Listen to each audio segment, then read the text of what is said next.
Mesdames, Messieurs, ouvrons cette première sortie de la semaine du point de l'économie avec l'information relative à la lutte contre le blanchiment d'argent et le financement du terrorisme en Afrique.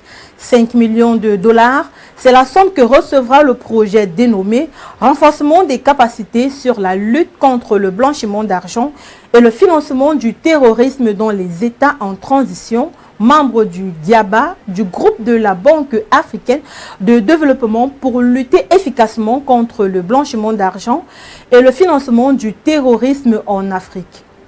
Lancé officiellement il y a quelques jours, la Banque africaine de développement et le groupe intergouvernemental d'action contre le blanchiment d'argent en Afrique de l'Ouest, en abrégé GIABA, ont mis sur pied ce projet d'appui de 3 ans pour lutter contre ces fléaux.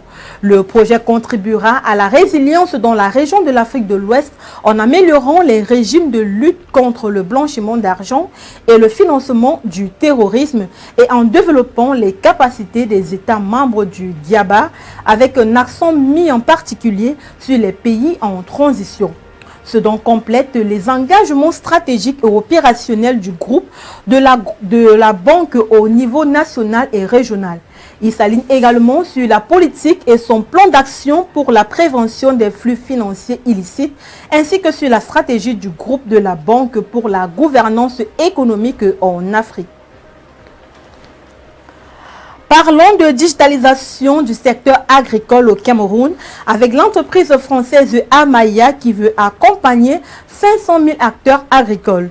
L'objectif de ce partenariat de 5 ans signé à la Chambre d'agriculture, des pêches et des forêts du Cameroun entre la Confédération africaine des acteurs agro-pastoraux C3A et la société française Amaya est la mise en place d'un écosystème durable et compétitif de production, de transformation et de digitalisation dans le secteur agricole pour la gestion intégrale des exploitations, la centralisation des données, le suivi des activités, la gestion simplifiée des cultures pour une prise de décision éclairée. Dans ce partenariat, Amaya s'engage comme partenaire technique et commercial de la C3A à apporter une solution digitale intégrée pour transformer le paysage agricole africain afin d'améliorer non seulement la productivité et la rentabilité pour les agriculteurs camerounais, mais également pour contribuer aux objectifs plus larges de sécurité alimentaire, de durabilité environnementale et de développement socio-économique. En contrepartie, C3A s'est engagé à promouvoir les plateformes, les produits et services d'Amaya auprès de ses partenaires et membres. Contribuer directement ou par l'intermédiaire de ses bailleurs de fonds au financement des développements spécifiques réalisés par Amaya et surtout assurer la mise à disposition des données et retours d'expérience nécessaires à Amaya.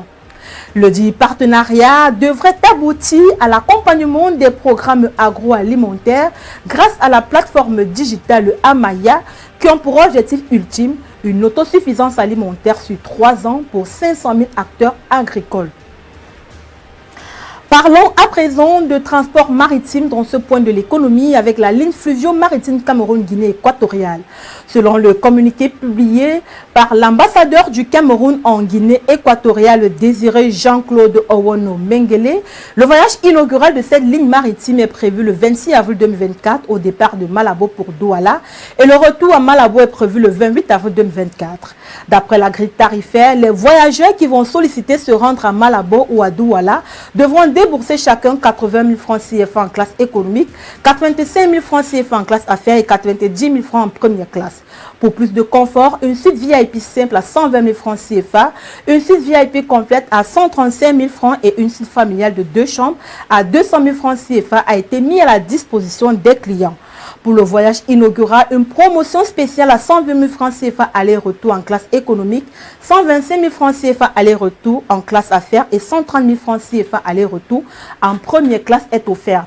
Il faut dire que l'ouverture de cette ligne fluvio-maritime intervient 10 mois après l'audience qu'a accordé le ministre camerounais des Transports, Jean-Ernest Massenangale Bibéer, au directeur général de la compagnie équato-guinéenne Vitioka le 3 août 2023 à Yaoundé. L'objectif de cette rencontre était d'examiner les possibilités de création de cette ligne maritime pour le transport des personnes et des biens entre la Guinée équatoriale et le Cameroun. Notons que cette ligne est uniquement desservie pour l'instant par le navire MV Dona Candida de la compagnie équato-guinéenne Vitioka, car elle a reçu du ministre camerounais des Transports un permis de navigation dans les eaux territoriales camerounaises. Des informations recueillies concernant le navire Dona Candida indiquent qu'il est de type passager et long de 80 mètres pour une largeur de 12 mètres. Pour l'ambassadeur désiré Jean-Claude Owono Mengele, cette ligne maritime est un moyen de transport sécurisé et confortable. Elle permettra d'accroître considérablement les échanges commerciaux entre les deux pays et renforcer bien évidemment l'intégration sous-régionale. 9 millions de dollars, soit 5,6 milliards de francs CFA, c'est le montant que va débloquer le gouvernement congolais pour la construction de 186 sites de télécommunications dans les zones rurales. Et les appels d'offres y relatifs seront prochainement lancés. C'est à l'occasion de la session extraordinaire du Fonds pour l'accès et le service universel des communications électroniques en abrégé FASUS, tenue le 19 avril dernier, que Léon Juste Ibombo, ministre des Postes, des Télécommunications et de l'économie numérique, a fait cette annonce. Ce projet s'inscrit dans le cadre des actions engagées par les autorités congolaises pour améliorer la couverture en communication électronique et réduire la fracture numérique. Il faut dire que le gouvernement congolais avait déjà investi 6,5 millions de dollars entre 2021 et 2023 pour connecter 150 zones blanches et 19 écoles à Internet. L'exécutif travaille également avec MTN Congo pour faire migrer 76 télécoms construits par le FASUS de la 2G à la 3G dans le cadre d'un projet de 3 millions de dollars. Ces initiatives contribueront à améliorer l'accès aux services télécoms de la population congolaise, forte de 5,7 millions d'individus, dont 61,4% sont âgés de plus de 14 ans. Selon les données de l'Agence de régulation des postes et des télécommunications électroniques, le Congo comptait 5,9 millions d'abonnements à la téléphonie mobile. Le nombre d'abonnements Internet mobile s'élevait à 3,4 millions, soit 59,7% de la population. Parlons de commerce extérieur dans ce point de l'économie avec la Tunisie qui connaît une hausse de 4,3% de ses exportations au premier trimestre 2024. Suite à cette hausse des exportations et une légère baisse des importations, le déficit commercial s'est réduit au premier trimestre 2024, contrairement à la même période de l'année 2023. Le taux de couverture a ainsi augmenté de 4 points par rapport à la même période de 2023, atteignant ainsi 84,2%. Selon les résultats du dernier rapport de l'Institut national de la statistique, le commerce extérieur de la Tunisie au premier trimestre 2024, les exportations ont atteint 16 287 millions de dollars. Cette croissance est principalement due aux exportations du secteur agroalimentaire, de l'énergie et des industries mécaniques et électriques.